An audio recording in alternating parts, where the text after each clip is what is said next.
है। और अगर आपको जो मेरे को लगता है एक क्वार्टर के बाद वहाँ थिंग्स और स्टेबलाइज हो गई, रेट्स भी और डॉलर भी, तो मुझे लगता है कोई दो राय नहीं, ये शेयर यहाँ से बहुत आपको अच्छा रिटर्न देगी। मुझे यहाँ से 40% तक का रिटर्न दिखता है tech Mahindra. Large cap stock है और आपको इस समय एक बहुत अच्छा सेफ्टी एलिमेंट दिखता है। तो डाउनसाइड लिमिटेड है, राइट। बट आप पूरे आईटी पे बुलिश है कि टेक महिंद्रा पर्टिकुलर? नहीं, हम tech Mahindra, HCL tech, Persistent are 3 names, लेकिन अगर आपने बास्केट ही लीजिए और सिप कीजिए वो भी अच्छा है। पंकज, क्या है कि बुरे समय में भाव आपके साथ है और वैल्यूएशन अगर आपके कंफर्ट दे रहा है तो फिर आपको दो राय करनी नहीं चाहिए। प्लस देखिए, डॉलर 10% करेक्ट हो चुका है, लेकिन रुपया अभी भी वीक हो रहा है और रुपया weakness is a tailwind for technology company. तो देखिए, काफी रन अप हो चुका है और आपने जैसे कहा, it is a tale of 2 cities.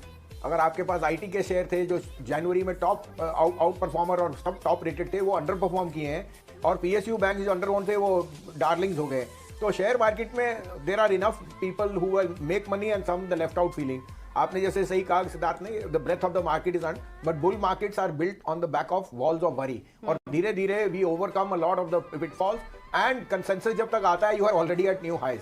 So the undertone remains that अभी भी ग्लोबल अनिश्चितताएं हैं, Ukraine, Russia, bond yields, Fed की क्रेडिबिलिटी एट स्टेक है। एक तरफ रिसेशन कह रहे हैं, एक तरफ वो रेट बढ़ा रहे हैं, तो पहले तो अब उनको तय करना है। India on the other hand एक आउटलायर है, चाहे हमारी माइक्रो होए चाहे हमारी micro policies.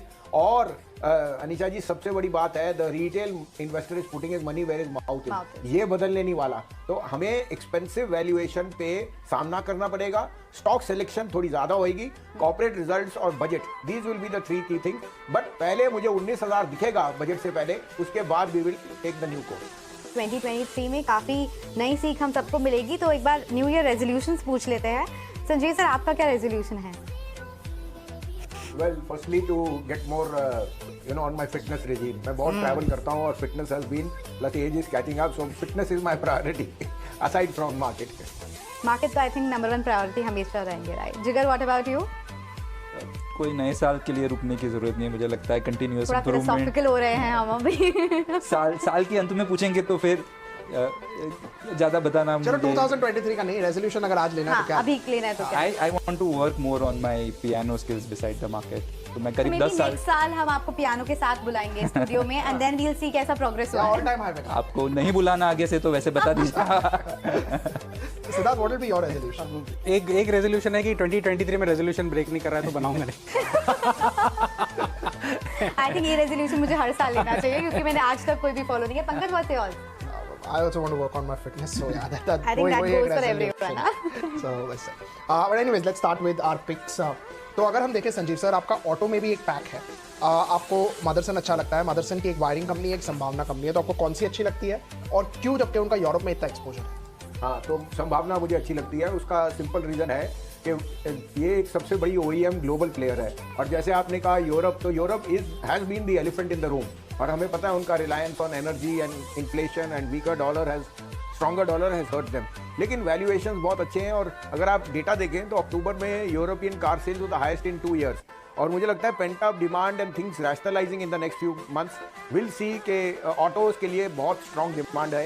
And as an OEM, I think Motherson along with Bosch are 2 international players which are very very strongly footed. उन्होंने even they got a very big contract from Boeing as far as interiors go, तो diversification भी है, and they are very well capped for any recap coming back from Europe. Valuations comfort में है, and these are large players, so I think that this stock can also double from here in 2023। Right. Siddharth का अगला sector काफ़ी interesting है। अभी इन्होंने weightage की बात की है, तो अगर हम वेटेज की बात करें, आई रिमेंबर 2015 में अराउंड 9% MSCI का फार्मा था, अब वो हार्डली 4% रह गया। हाँ। इनको लगता है कि फार्मा वापस से बेटर हो सकता है। 9 नहीं तो एटलीस्ट 7 हो हाँ, जाए। तो फार्मा में आपकी दिलचस्पी क्यों है? इज इट बिकॉज प्राइस नीचे है, कि इज इट बिकॉज फंडामेंटल आपको लगता है स्टेबल हो गए? दोनों चीज़ें हैं। फार्मा एज अ सेक्टर पिछले 7-8-10 साल में काफ़ी कंपनीज ने एक्चुअली नेगेटिव रिटर्न दिया है। वैल्यूएशंस काफ़ी अट्रैक्टिव है, और इंडियन फार्मा सेक्टर बहुत स्ट्रॉन्ग है। Before Indian IT sector there was Indian pharma sector. आज जो दवाई हम जो रेट में बेचते हैं दुनिया में और कहीं नहीं मिलती, तो बिकॉज ऑफ NPP है। सो जो इनकी कोर स्ट्रेंथ है, आज जितना भी पैरा 4 फाइलिंग्स होता है US में, मैक्सिमम इंडियन कंपनीज ही करती है। तो इंडिया का फार्मा सेक्टर बहुत स्ट्रॉन्ग है।